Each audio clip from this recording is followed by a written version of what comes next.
El 11 de noviembre marca un punto de quiebre en la estrategia de seguridad federal para Michoacán.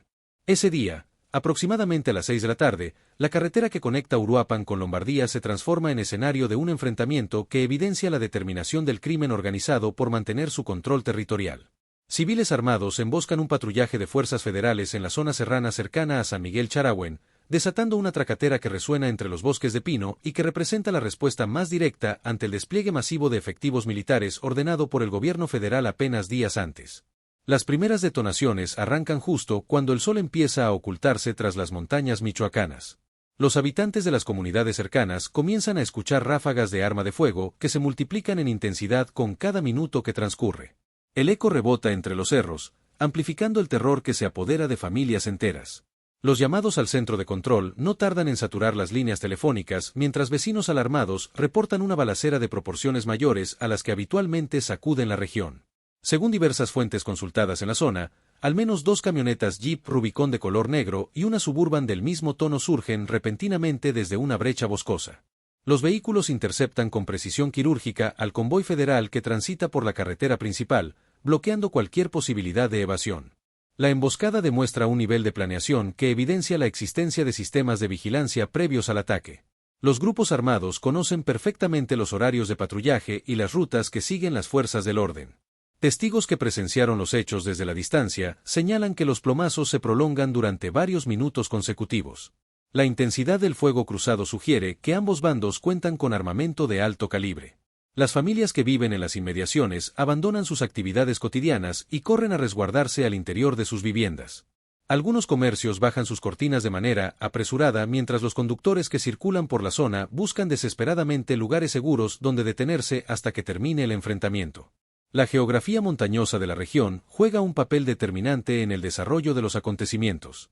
Los bosques densos y las múltiples brechas de terracería que caracterizan esta zona ofrecen ventajas tácticas significativas para quienes conocen el terreno a profundidad.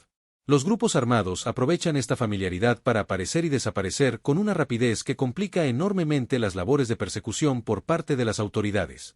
La respuesta institucional no se hace esperar.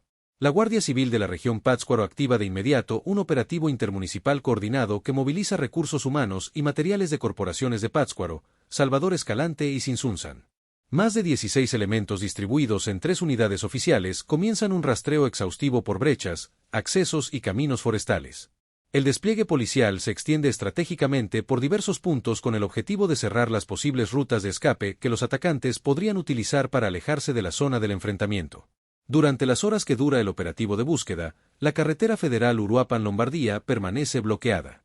El tránsito vehicular se detiene por completo durante al menos una hora mientras elementos policiales y militares aseguran el perímetro y buscan evidencias del enfrentamiento. Los conductores que intentan transitar por la vía son desviados hacia caminos secundarios que rápidamente se congestionan, generando largas filas de vehículos y molestia entre quienes necesitan llegar a sus destinos. A pesar del intenso patrullaje desplegado y la coordinación entre diferentes corporaciones, no se logran detenciones inmediatas. Los vehículos señalados por los testigos tampoco son localizados durante las primeras horas de búsqueda. Las corporaciones mantienen vigilancia activa durante toda la noche ante la posibilidad de que el grupo armado permanezca moviéndose por la zona, utilizando las brechas rurales de difícil acceso que abundan en el área. Esta ausencia de resultados tangibles genera frustración entre las fuerzas del orden y preocupación entre la población que exige respuestas concretas. El ataque del 11 de noviembre no puede entenderse sin el contexto que lo precede.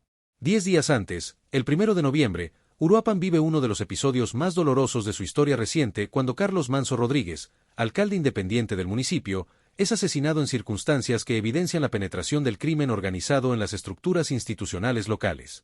El edil había asumido su cargo con una plataforma centrada en recuperar la seguridad y defender a los productores agrícolas que enfrentaban extorsiones sistemáticas por parte de grupos delictivos.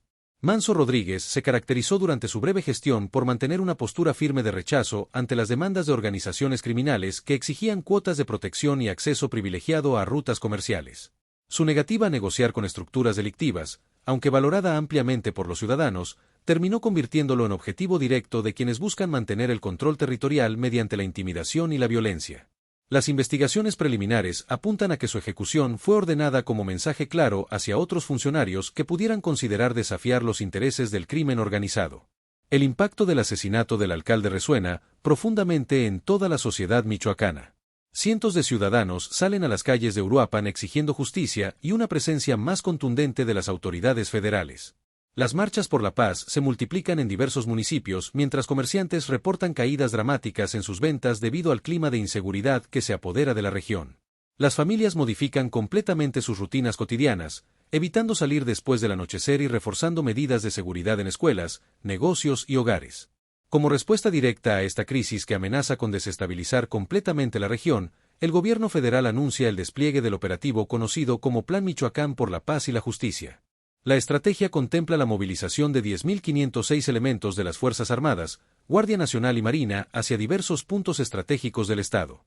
El objetivo declarado consiste en recuperar el control territorial en las zonas más conflictivas y desarticular las estructuras criminales que mantienen bajo amenaza constante a las comunidades. El operativo federal inicia formalmente el 11 de noviembre, coincidiendo exactamente con el día del enfrentamiento en la carretera Uruapan-Lombardía. Esta sincronía temporal no resulta casual y evidencia que los grupos criminales conocen perfectamente los movimientos de las autoridades. Los primeros contingentes de soldados arriban a la 21ª zona militar en Morelia, donde el general Juan Bravo Velázquez recibe a las tropas con instrucciones claras sobre la complejidad de la misión que enfrentarán en territorio michoacano. La advertencia a los elementos resulta directa y sin ambigüedades. El crimen organizado en Michoacán cuenta con alta capacidad de fuego y ha demostrado en múltiples ocasiones su disposición para enfrentar abiertamente a las fuerzas del orden. Los enfrentamientos previos registrados en la entidad dejan claro que las organizaciones criminales poseen arsenales importantes que incluyen armas de alto calibre, lanzagranadas y vehículos blindados artesanalmente. Esta realidad obliga a las fuerzas federales a mantener máxima precaución en cada operativo que realizan. La distribución de los efectivos contempla 1.980 agentes adicionales del Ejército y la Guardia Nacional que se suman a los 4.386 elementos que ya operaban en el estado antes del inicio del Plan Michoacán.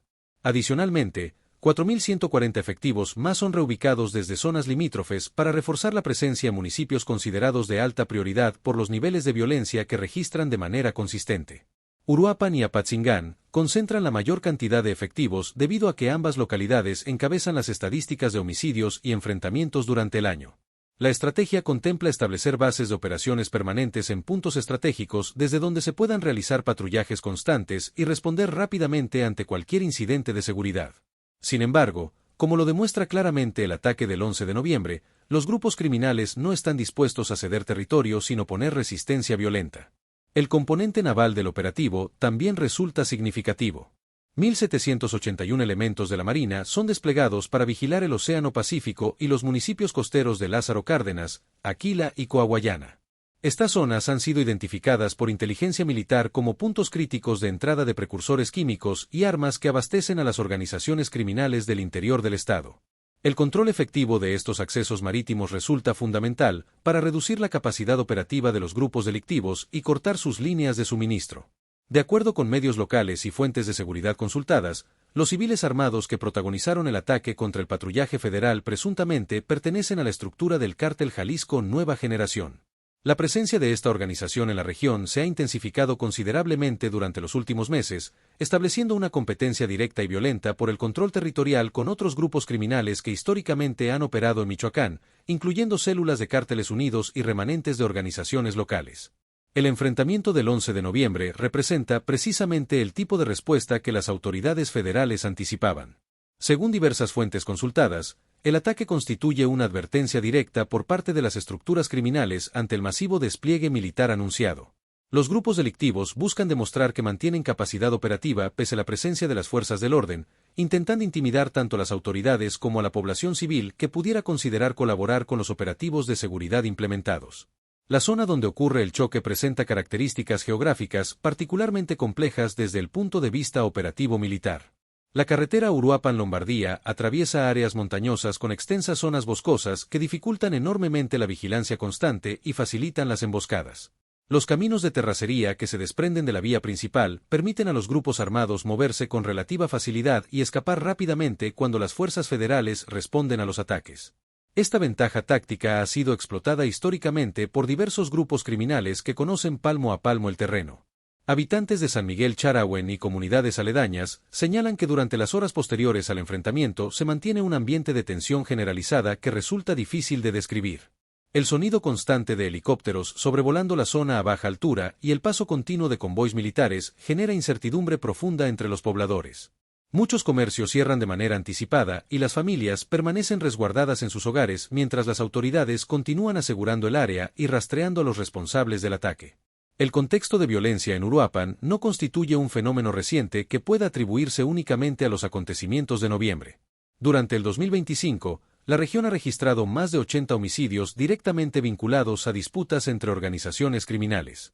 Los enfrentamientos entre grupos rivales se han vuelto cada vez más frecuentes y brutales, afectando no solo a quienes participan directamente en las actividades ilícitas, sino también a civiles que quedan atrapados en medio de las balaceras. Esta situación genera un clima de inseguridad permanente que afecta profundamente la calidad de vida de los habitantes. La presencia del crimen organizado en Uruapan se relaciona directamente con la importancia económica de la zona. La región constituye uno de los principales productores de aguacate a nivel mundial, una actividad que genera miles de millones de pesos anuales. Los grupos criminales han encontrado en la extorsión a productores y empacadores una fuente constante de ingresos que complementa sus actividades tradicionales de tráfico de drogas. Las demandas económicas incluyen cuotas semanales que varían según el tamaño de las operaciones agrícolas y que pueden alcanzar cifras millonarias en el caso de las empresas más grandes. De acuerdo con testimonios de agricultores de la región, las exigencias económicas de las organizaciones criminales se han incrementado considerablemente durante el último año. Quienes se niegan a pagar enfrentan amenazas directas, robo de mercancía, destrucción de cultivos o incluso violencia física contra ellos y sus familias. Esta situación ha generado que muchos productores consideren seriamente abandonar la actividad, lo que tendría consecuencias devastadoras para la economía regional que depende en gran medida de la producción y exportación aguacatera. Además del aguacate, la zona resulta estratégica por su ubicación geográfica privilegiada. Las carreteras que atraviesan Uruapan conectan la costa michoacana con el interior del país, convirtiéndose en rutas clave para el movimiento de mercancías tanto legales como ilícitas. El control de estos corredores representa una ventaja táctica fundamental para cualquier organización que busque consolidar su presencia en el Estado y expandir sus operaciones hacia otras regiones del país e incluso hacia el extranjero. El impacto económico de la violencia en Uruapan resulta devastador para la población que intenta mantener sus actividades productivas. Los comerciantes reportan caídas de hasta 50% en sus ventas durante las últimas semanas. Los bloqueos carreteros intermitentes afectan gravemente el transporte de mercancías y encarecen significativamente los productos básicos. El sector turístico, que en otras circunstancias podría representar una fuente importante de ingresos para la región debido a sus atractivos naturales, prácticamente ha desaparecido debido a la inseguridad persistente que ahuyenta a los visitantes. Las escuelas también resienten profundamente el clima de violencia que se vive en la región. Algunos planteles educativos han modificado sus horarios para evitar que estudiantes circulen durante las horas de mayor riesgo identificadas por las autoridades. Los padres de familia organizan rondas de vigilancia para proteger a los menores durante la entrada y salida de clases, creando sistemas de seguridad comunitaria ante la ausencia de garantías por parte del Estado. Esta situación genera afectaciones significativas en el proceso educativo y en el desarrollo emocional de niños y jóvenes que crecen en un entorno marcado por la violencia constante. Los próximos días resultan cruciales para evaluar el impacto real del operativo federal y su capacidad de contener la violencia. Las autoridades esperan que la presencia masiva de elementos militares disuada nuevos enfrentamientos y permita a la población recuperar cierta sensación de normalidad en sus vidas cotidianas. Sin embargo, la experiencia acumulada en otras regiones del país sugiere que los grupos criminales podrían optar por replegarse temporalmente y esperar el momento oportuno para reactivar sus operaciones una vez que disminuya la intensidad de la vigilancia militar. El desafío para las autoridades consiste en sostener la presencia militar a largo plazo, desmantelar efectivamente las estructuras criminales y ofrecer alternativas reales de desarrollo a las comunidades afectadas por la violencia. Sin un enfoque integral que atienda las causas estructurales de la inseguridad, incluyendo la falta de oportunidades económicas y la debilidad institucional, cualquier estrategia puramente militar tendrá efectos limitados y temporales. Mientras tanto, los habitantes de Uruapan y las comunidades aledañas continúan su vida entre la esperanza y el miedo. La promesa de un operativo federal contundente genera expectativas de que esta vez las cosas puedan cambiar definitivamente. Sin embargo, el escepticismo persiste entre quienes han visto fracasar estrategias similares en el pasado y que mantienen dudas razonables sobre la sostenibilidad de los esfuerzos gubernamentales. La verdadera prueba del Plan Michoacán por la Paz y la Justicia estará en su capacidad para generar resultados duraderos que vayan más allá de la simple presencia militar temporal y que construyan condiciones reales de seguridad y desarrollo para las comunidades.